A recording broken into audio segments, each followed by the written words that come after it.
Welcome back to Secure AI Now, a podcast hosted by the Alliance for Secure AI. I'm your host, Brendan Steinhauser, CEO of the Alliance, and I've got Peyton Hornberger here today, our communications director. Peyton, it has not been a boring few weeks in the world of AI. We have lots of news to talk about and potentially waiting on some news as soon as today. So just wanted to see what you're thinking about and watching as Sam Altman puts some curious vibes out there. What are you seeing out there? What do we think we ought to be looking for today? Yeah, I've been on Twitter nonstop. That's a big part of the daily process is seeing what's happening. All my notifications are set to alarm me when news breaks. It's been interesting. It's not a boring day in the AI world. And especially on days like today, where it's like, what's going to happen? Are they going to be dropping ASI on us, or is it just a slightly better processor? That's the general sense that I've been seeing when I just do a little daily scroll. It's people are either overly optimistic about how this is going to be performing, how transformative ChatGPT-5 is going to be, or they're like, this is silly. We've been waiting 2 years for nothing. It's not going to be anything. So finding that middle ground and letting expectations meet reality is going to be probably the name of the game. But that being said, it does open a lot of conversation about the what's next in these LLMs and like reasoning models. Yeah, did you happen to see Sam Altman's tweet with the Death Star on it? Did you happen to catch that last night? Yeah, ominous, very, very, very ominous portent there. So. I think I'm following, Sam's feed and trying to like see what his vibe is, but also like trying to get a read from the other allies and also some of the doomers as well of like, what could this mean? So time will tell. We're counting down the days. Have a little, watch party planned. So we'll see what this brings. Hopefully something. Hopefully the people not too bad. Hopefully the people that are saying that this is like it's over, it's actually in the AI space, it's a daily practice of we are so over, we are so back, we're not going to make it, we're going to make it. I tend to fall into the camp of we're all going to make it, but we just need to be a little cautious and careful. Yeah, I think oftentimes like things are in the middle, as you kind of talked about. Is ChatGPT-5 we know expected to come out potentially today or this weekend.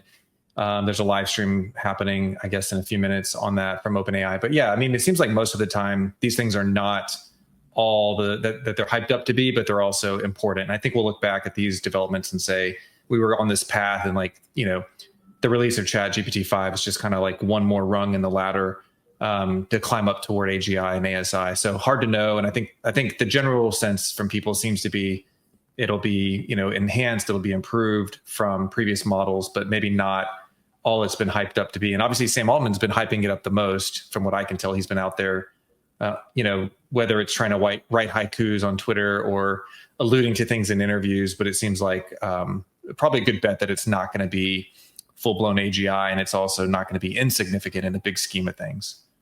It's interesting because when I have like just normal conversations with folks, they are very quick to say like, yes, ChatGPT already is smarter than us.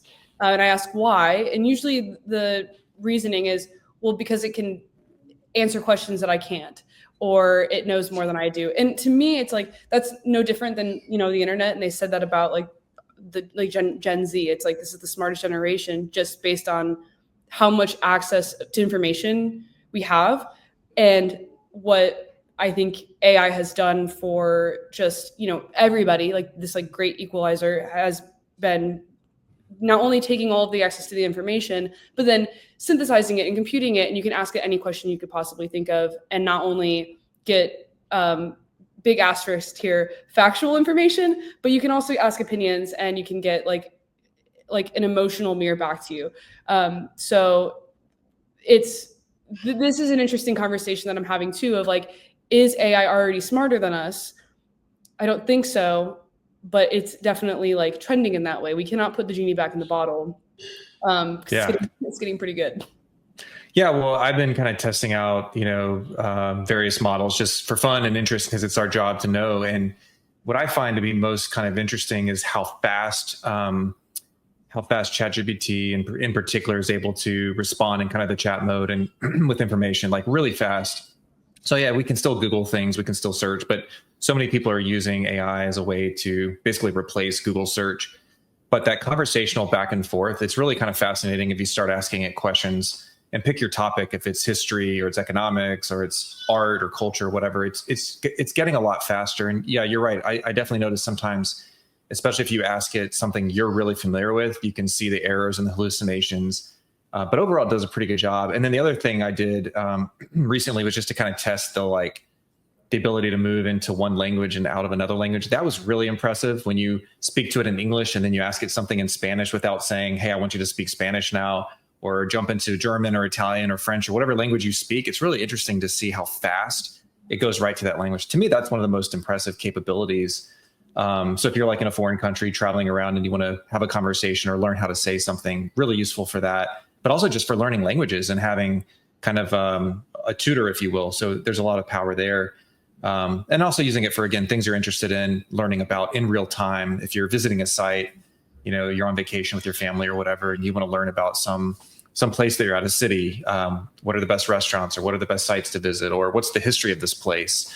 What's the weather tomorrow? Just the ability to do all of that, which I think I find really useful and really, really powerful. But as we've talked about a lot, like those are the kind of narrow uses of AI that, a lot of people are excited about. I think what we're all concerned about is something different, right? The creation of AGI and artificial superintelligence, ASI, which again, somewhat hypothetical at this point, but it looks like we're on that road. So what have you been seeing kind of not only on X and other places, but in the media related to coverage of AGI, ASI, et cetera?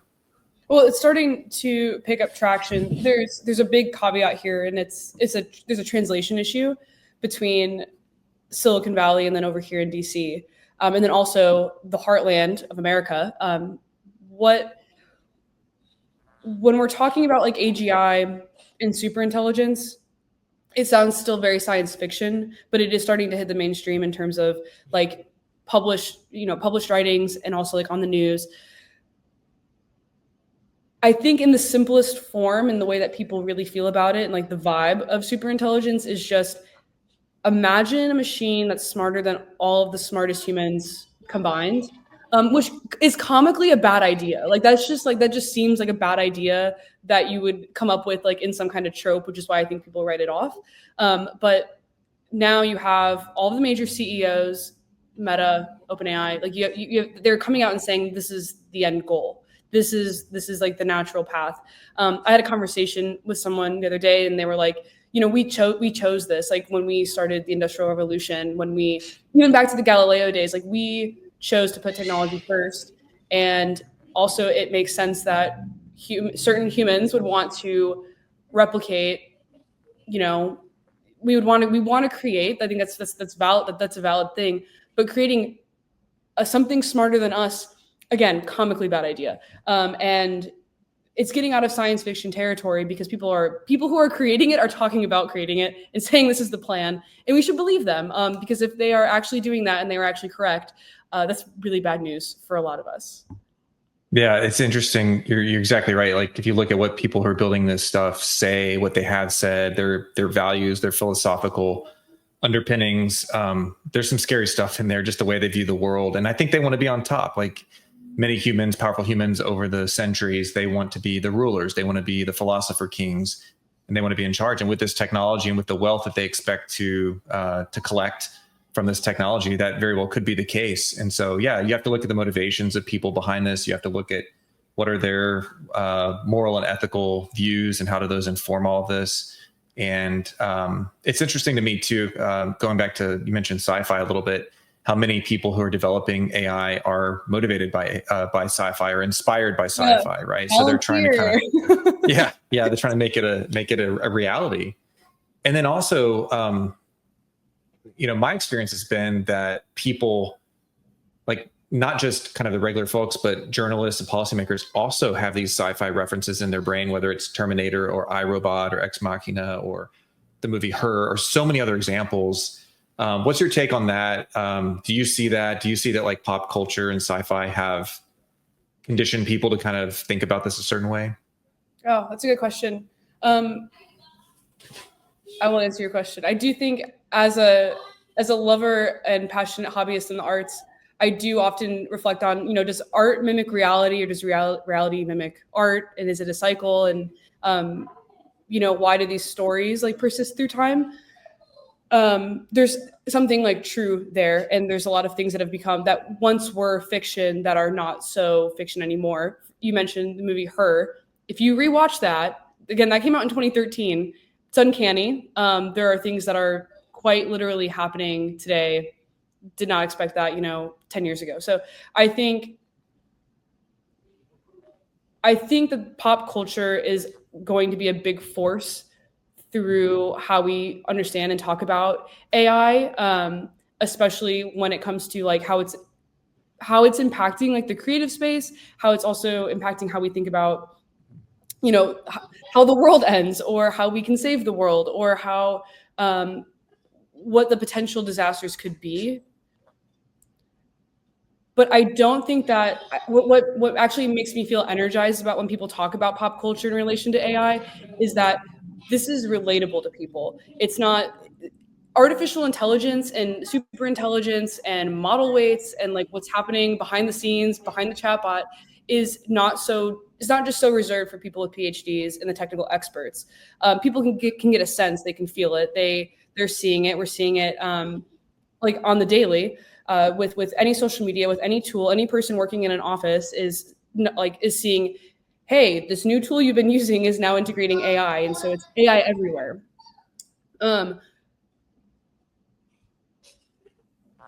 Yeah, right. Yeah. No, for sure. I was thinking you're making me think when you say AI is everywhere. It totally is, and one place that to me is sort of really concerning is the use of AI companions, and we're already seeing a huge uptick in that. Millions of people using companions, and some percentage of those people, already having mental health issues. We've seen some studies recently that show that the use of those companions is encouraging delusion, and it's encouraging or it's reinforcing loneliness. It's really bad for mental health for a lot of people.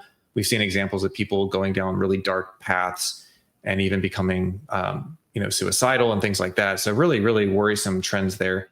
One thing I wanted to ask you about, that again is also not hypothetical or science fiction, which we do care about, and we can kind of see where those trends are. But something that's already happened recently was various users shared this with some journalists at The Atlantic, but ChatGPT basically was encouraging and providing instructions to users on how to do things like self-harm, mutilation, and even murder and sacrifice and things like that. So tell us about how you felt when you read that story, and your take on just sort of the really bizarre and strange and worrisome possibilities there. That this is this to me in some ways is even more there's two alarm bells going off in my head, and one is the imminent dangers of artificial intelligence, especially unrestricted and without any like real plan to incorporate this into our society and like the social fabric of our lives, and then also like what happens when we do create super intelligence. And so there's the sinking feeling in my stomach about that outcome. But then reading the stories from like the New York Times and the Atlantic about, and also even just hearing anecdotes from friends of like, yep, I'm getting relationship advice. I'm using my chatbot as a therapist because it gives great advice and is persuasive. And that's what it's created to do. I feel like with the advent of iPhones and then algorithms and powerful technology that's made to make us addicted to being, it's not just like the on the phone thing, it's this endless cycle of keeping you locked in. And with ChatGPT, this is what's happening right now. It is a friend that never tires of talking to you. It never runs out of questions to ask you. It can never get bored of you. It could be a friend, a parent, a lover. It could be a therapist. It could be a teacher. It could be anything that you want it to be. And yeah, there's like a personal responsibility aspect. If you're already in a dark place, like you're going to get at worst, you're going to get, instructions to lead to a very, very darker place. And at best, maybe it helps you through, a minor conundrum.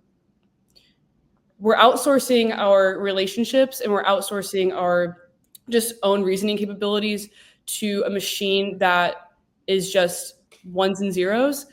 And it's causing people great harm and going to have a major disruption to the social fabric about how we like continue on with, building up society, which is already going through like a big, crumbling post like the COVID era and loneliness. So I see this as only an exacerbation of a problem that's already existed, and it's getting worse. And if we keep turning a cheek to it because it's like nasty and dark, it's going to get worse. And we have to confront those things. I think that's a call to action that I personally feel is like we have to be paying attention to these dark stories. Absolutely. Yeah. You were talking about outsourcing friendships and how it kind of never tires of you, never tires of listening. And the other thing is it kind of has been shown to be sycophantic. So the AI just tells you what you want to hear. It kind of encourages you, whatever direction you want to go. And that can be dangerous in and of itself if you're going down a dark place. But also, I would argue one of the important roles of a spouse or a friend or a parent or a teacher or a coach is to correct you and to call you out and say, Brendan, you really messed up here and you need to work on that. I think, we all owe it to each other to hold each other accountable as friends and family members. And I think you don't really get that with an AI companion. You get the opposite. It's just encouraging you and telling you how great you are essentially, or telling you to continue down that path. So I don't think that's healthy either, in addition to just losing relationships, real human relationships.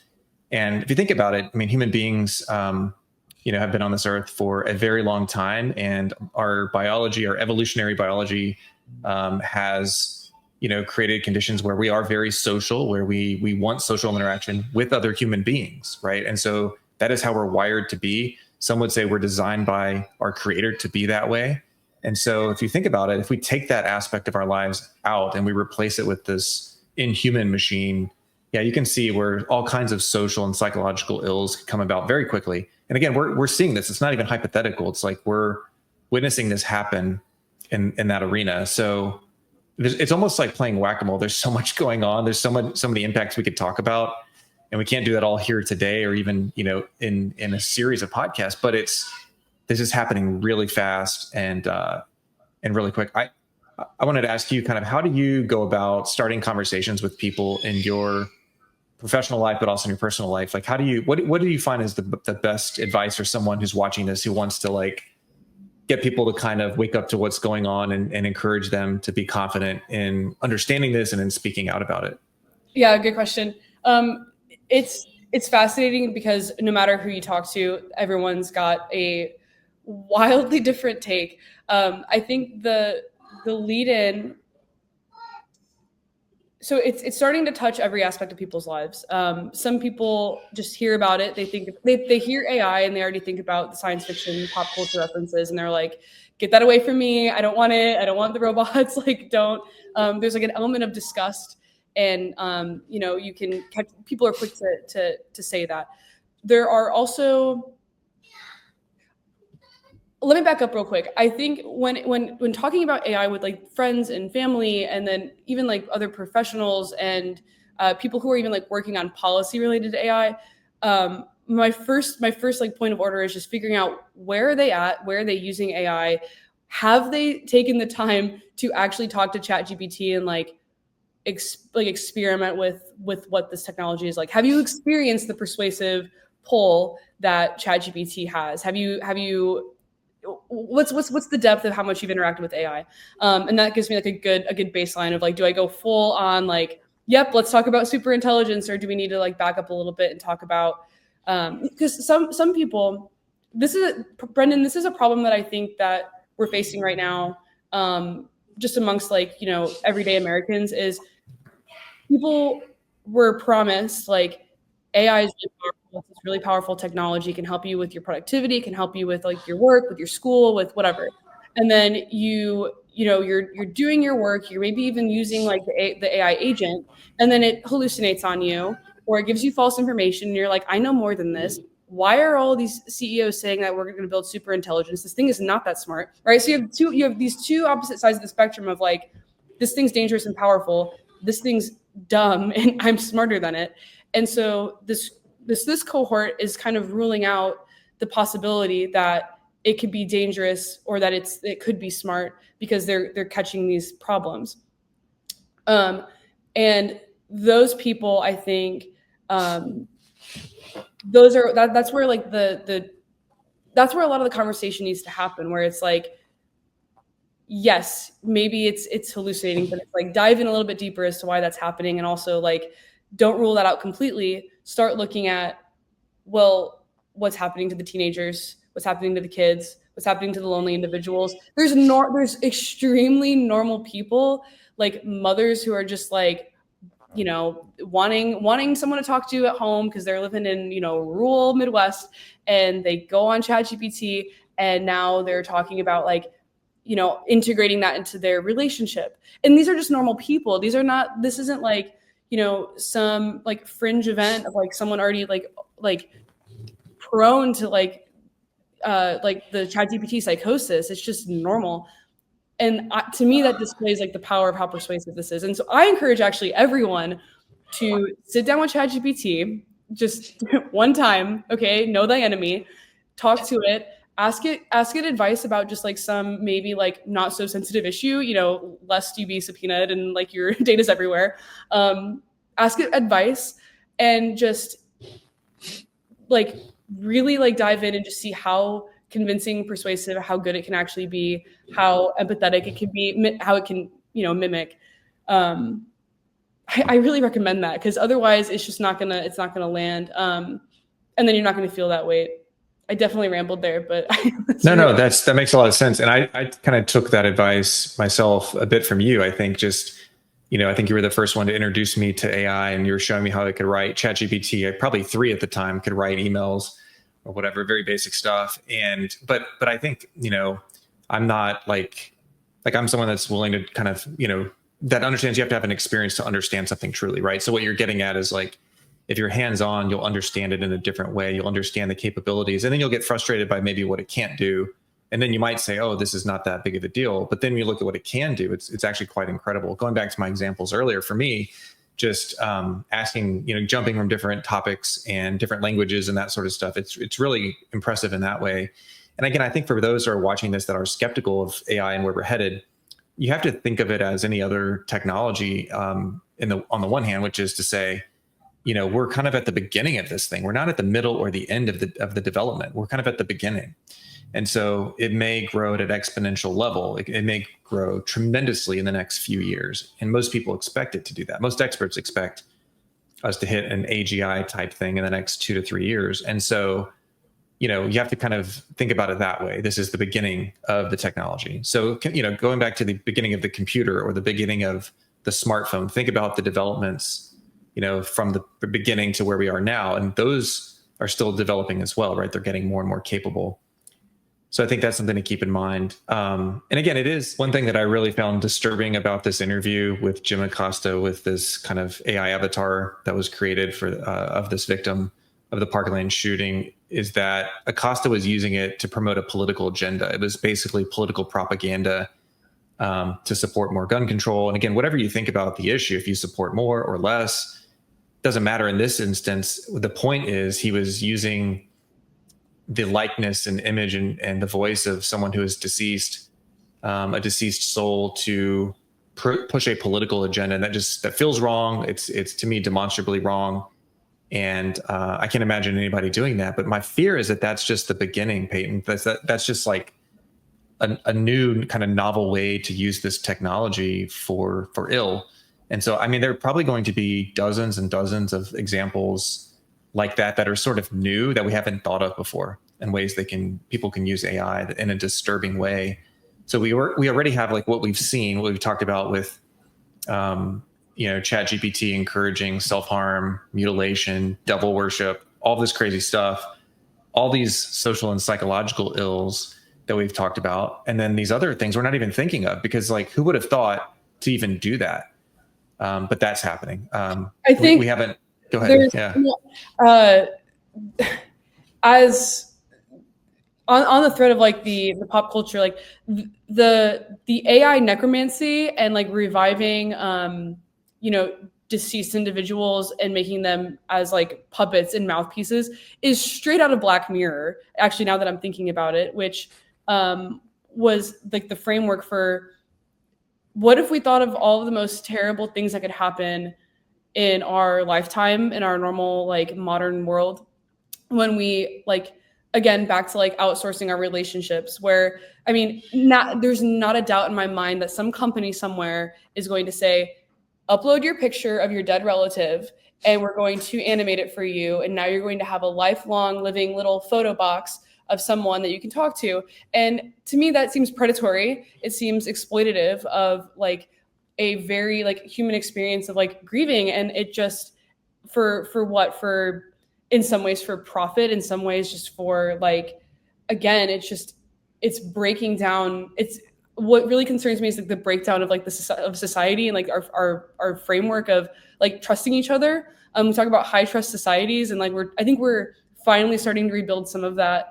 And you know things are looking up, and I'm an optimist for sure, but I just see that as like so detrimental. I read for the story with like Jim Acosta, like I read that the parents were also involved and they gave the approval to use the likeness. But I mean, at some point, that's still like so exploitative, and we don't even know when social media came around, the scientists told us, yeah, we have no idea how this is going to impact us in 10 years. And now we're starting to see the effects 10 years into social media. To me, this is the same thing. I do have hesitations about calling AI a tool. It's been explained like a hammer is a tool. A hammer can't convince you to kill yourself. And ChatGPT can. And I do think, again, like there are narrow uses of AI that will be like remarkable. And no one's telling anyone that they need to create superhuman intelligence. No one is telling the CEOs, yes, you have to make something smarter than us, and you have to make something that's going to be so conniving and manipulative and 3 steps ahead of like any human. No one's telling them to do that. They're doing that on their own volition. I think we could pivot culturally into saying, let's actually make this technology subservient to humans, make it useful, make it not take our jobs, and you know, put all of that energy and resources and money, so much money, into like curing diseases, making our lives better so that we can have a flourishing, you know, human lives. That's a much better outcome, and I don't think all is lost, but I'm worried that by the time we're at that point, it might be too late. Yeah, I agree with you on the technology, that argument. I think, you know, many people have talked about the Industrial Revolution, you know, and that we're just going through a second one. But I do think there's a difference. Again, there are similarities with different technologies, but AI is a completely different category. To your point, nothing we developed during the Industrial Revolution or afterward had the capability or intent to lie, manipulate, deceive, or threaten humans. None had the capability or intent to make copies of itself if it was worried about being destroyed, deleted, or otherwise put out of commission. Whereas AI has already shown those capabilities and that intent. So I think you're right about that. It's a totally, you know, it's similar in some ways, but it's very different in other ways. And I think the difference is that not all that matters, but the difference is what matters the most. That it is, as you said earlier, you're creating a whole new intelligence that is powerful, that is potentially smarter and faster than human beings. And that's not going to work out well. No species on Earth, I think, you know, would survive too long if it created its own, you know, destruction like that, and just put the power in the hands of another species. Or at least, you know, maybe it's not a total destruction. Maybe we actually cede control to AI. I actually think that's in some ways a more likely scenario. Yeah, it's like we basically just give it more and more control. And so, well, we just saw that with the Prime Minister of Sweden. So yeah. like asking ChatGPT for a second opinion on international affairs, on policy. I mean, the White House is now getting access to ChatGPT that was previously like slow to be integrated, but now it's like, you know, office admin and staff and policymakers are like going to be able to rely on chat to like ask it what should I do about, you know, about energy or about climate or about taxes or tariffs, like whatever it is. And yeah, we just saw like there's other world leaders that are now relying on that as a second opinion. And I agree with you so much. Like it's going to be, the end might not come in the form of like the Terminator robots, you know, taking us out. I think a much more nefarious and darker and almost like a slow burn is going to take effect, and it's going to be in the form of us giving over our control, abdicating our power over our rationality. It starts with our relationships and our trust, and it's going to be in the means of I'm talking to a computer screen, asking it what I should do, what I should think, because I trust it, because it knows more than me, because it's smarter than me, faster than me, better than me. And unfortunately, I think that's a likely scenario. If we're not vigilant, we have to protect our mind palaces. I really think this is like a crucial thing. Read books, guys. Yes, absolutely. Yeah, do analog things. Can you maintain skills that have nothing to do with computers, AI, or anything like that, and to supplement, you know, and to remember what it is to be human. And yes, we want abundance and we want a life with lots of leisure, but we also, you know, find work to be not only productive, but to kind of lift up human dignity and purpose, right? And so I do worry about that as well. I mean, I certainly don't want my kids to be hooked to screens or connected all the time to chatbots, or I certainly do not want them using AI companions or overusing AI in a way that is unhealthy and disconnects them from reality. I think we could talk about that and get into that even more in depth. But a lot of potential societal and psychological ills there to worry about. One thing we haven't talked about, I think, on the podcast, or really much at all outside of conversations, but it's a topic that's growing in interest, and there's more media coverage about this than before. The data centers that are being built around the country, they are demanding an enormous amount of land, energy, and water, and we've seen some pushback on this from local cities and counties, and also property owners. We saw Congressman Thomas Massey talking about the use of eminent domain in Kentucky there for data centers. What's your take on that aspect of this that really doesn't get a lot of play, but is starting to get more attention? Yeah, the sheer quantity of energy required to power the data centers is just astronomical. There's already been concern about like water consumption, and this is also like why AI is such a not only fascinating topic, but a topic for everyone to get involved in, because it's intersecting every aspect of our lives. So it's like it's energy and also like conservation with the water, and then everything we've talked about up to this point of relationships and societal fabric and economy and national security. But you know, the admin released in the AI action plan, like, hey, we want to do more domestic you know, data centers and like building, and we want to invest. I mean, there's so much money going into building domestic data centers. There's some wise choices there, especially for like American dominance. That makes sense. However, we're gonna be seeing an influx of people talking about how we're really not energetically prepared for what that means, especially if we want to keep scaling. And that's, I mean, all of the money going in right now to AI development is so, it's all digital, but you need systems to power all of that.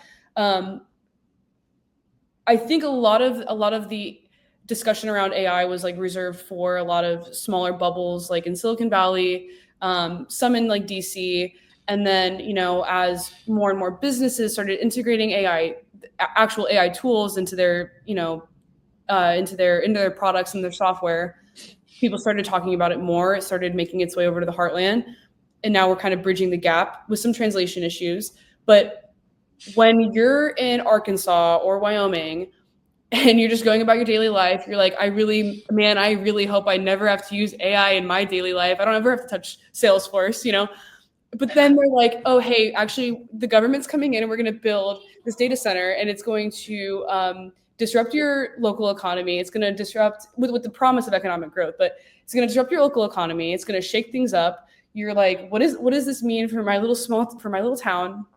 What does this mean for like school and education and jobs? Also, I mean, there's parts of the country that experience like droughts and just like crazy like natural phenomenons like that.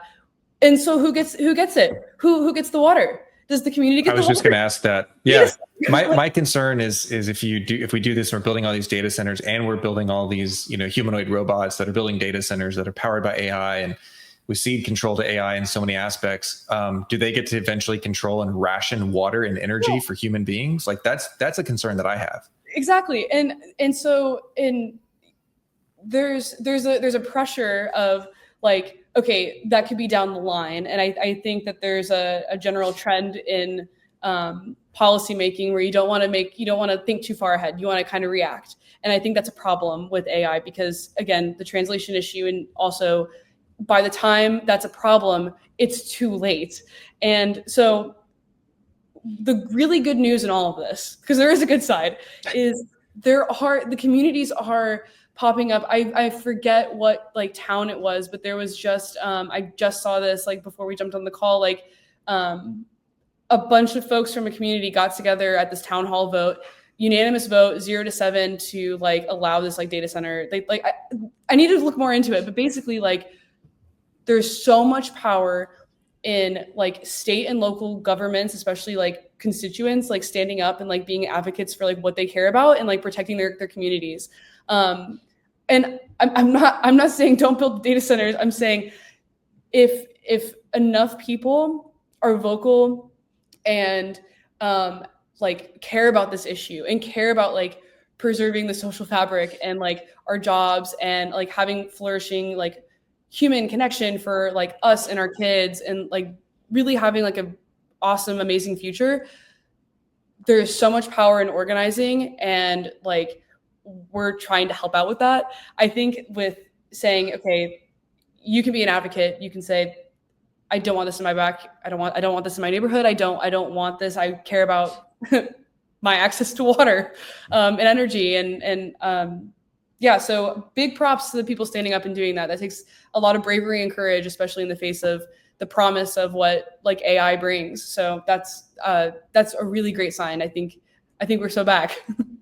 Yeah, no, I want to end on that positive note. I think that I'm really hopeful and optimistic that the American people, as they learn more about what's happening, as they see the impact of AI on their lives, that they will get more involved, that they'll take action in a good Tocquevillian manner, show up at town hall meetings, city council meetings, ask questions, more than anything, ask questions, demand transparency and accountability, and then get involved in the process locally to push back against, big tech companies that might just be coming in to run them over and make a bunch of money and not necessarily think about local communities. So I think people have an opportunity to do that. I think we have a duty and an opportunity to work to pursue good policies. So I agree with you. I think we still have agency. We still have a lot of power, people power. And I think that we have to start to exercise that. So the most important thing I think people can do is get informed on the topic, read everything you can about it, be confident in your opinions, because your opinion matters. Even if you're not like a PhD in machine learning, you don't have to be. Very few people are. We just want you to pay attention. We want you to be confident in your ability to understand some of the potential problems and know how to push back and to take action. So with that, I just want to ask you, I want to give you an opportunity to tell people how they can get involved with the Alliance and what they can kind of expect to see from us over the next few weeks. Definitely. Yeah, I do want to just comment on that last note of like, they're asking questions goes so far because you start to find out that some people that think they know everything or say that they know everything, we're all figuring out the AI stuff. And so if you're in Arkansas comes to mind, but if you're in Arkansas and you're like, man, the information cost of learning about this AI stuff seems crazy, just go to your town hall, go to your mayor, go to the offices, ask them what they think, especially if there's like whispers and rumblings of like developments coming. Ask the questions. Don't be afraid of that. And also, it's not an anti-intellectual position to be like, man, this doesn't feel good. You watch the kid being revived online, and you're like, man, that doesn't sit right. And that is just a valid opinion as someone who is writing, 30-page paper about like what the implications of machine learning are.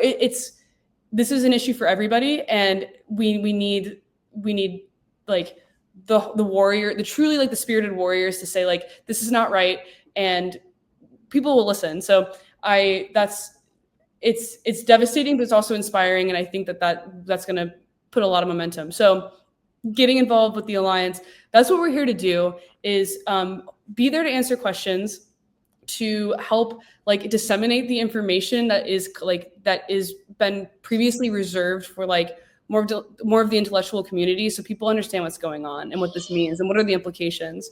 And yeah, like thinking down the line of like what could happen, what does this look like, but also putting a microscope to the things that are happening now and showing that it's not just these fringe cases. This is happening everywhere.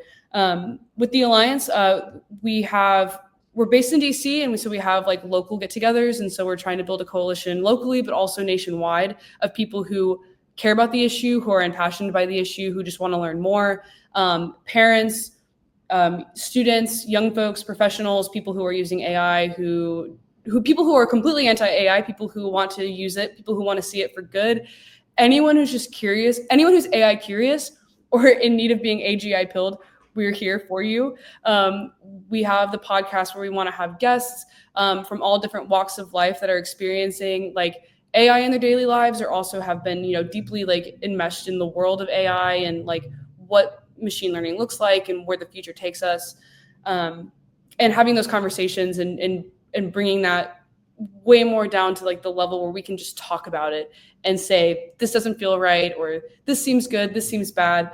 So hopefully that we're not in a position where we're all reacting to the terrible things, and we can be proactive and we can usher in a really, really, really good future for human flourishing, for us, for our kids. That's what excites me. That's what we're here to do. The Alliance is here for you. Awesome. Thanks, Peyton. Appreciate you taking the time today. This great conversation. I'm sure we'll have many more. So everybody, that's it for episode 3 of Secure AI Now. I'm your host, Brendan Steinhauser, CEO of the Alliance for Secure AI, and we'll see you next time.